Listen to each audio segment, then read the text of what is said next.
Hello, welcome to another review on my lovely non-cringy channel, and hopefully, as you can tell, I have purchased a new mic, courtesy of the recommendation of my boy Aaron.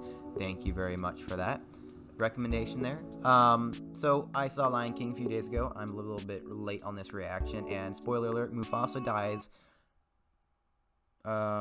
Please don't dislike this video. I didn't mean to spoil it for all of you. No, seriously though, I love this movie, but not in the way that I thought I would. I mean, I love the original. I adore the original. It is my favorite Disney movie next to Toy Story. But this movie, unlike the original, obviously was live action.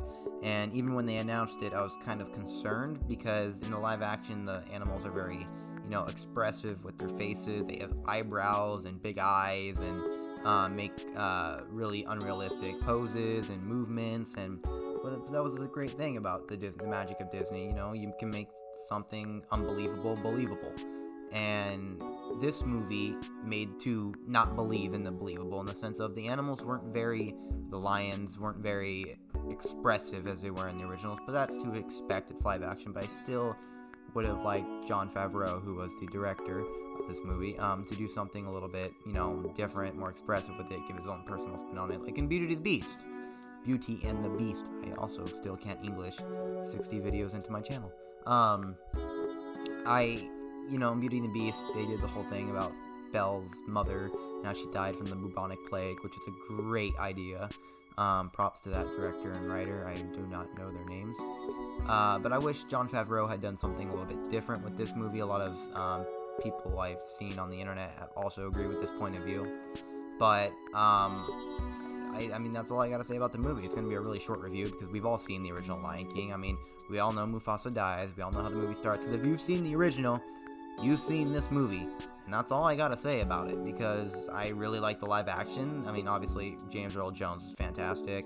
The singing was great. I really liked Hakuna Matata this go around. There was a lot of Easter eggs in there, like with Timon and Pumbaa, with the whole Be Our Guest. That was a great and clever joke. A lot of the jokes did land for me.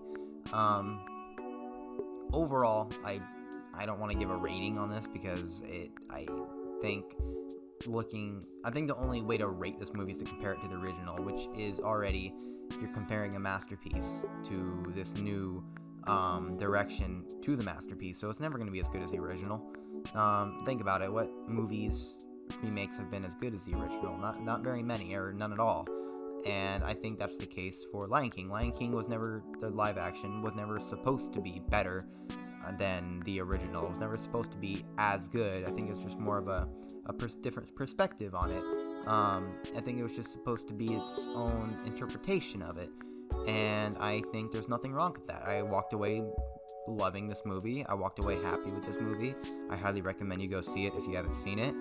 And that's all I really got to say. There's not much to talk about other than that's all they really did with. I guess there's one thing that kind of annoyed me that Chris Duckman also pointed out with Can You Feel the Love Tonight? That was during the day. That was an interesting choice, but I kind of looked at it as they're gonna fall in love by the end of the night. They're gonna be in love by the end of the night. By the end of the night, Jesus. Cannot English. Anyways, thanks for watching my quick review of Disney's The Lion King, or as I like to call it, Jon Favreau's The Lion King. And go see this movie. I really liked it, and I will see you guys in the next review. Please subscribe, leave a comment. Do you disagree? Do you agree? Do you hate me? Do you like me? All that great stuff. And I will see you guys in the next video. See you guys later.